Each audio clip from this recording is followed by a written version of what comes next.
ఎన్నడు విడువని ఎడబాయినటువంటి దేవ, ఈ ఆత్మీయ జీవిత పోరాటం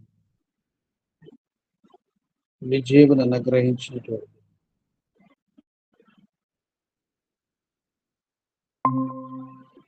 ఈ కార్యములో నీ నా మహిమార్థమై జరిగించుకొనగల దేవ, నీవే న్యాయాధిపతి, న్యాయమును జరిగించినటువంటి దేవ, నీ శ్రేష్టమైన ఘనమైన హృదయపూర్వకంగా నీకు వందనములు చెల్లిస్తున్నాను. గత రాత్రి అంత కృపలను కాపాడి నీ కృపలను భద్రపరిచి నీ పాదల చెత్తను మమ్మల్ని తీసుకు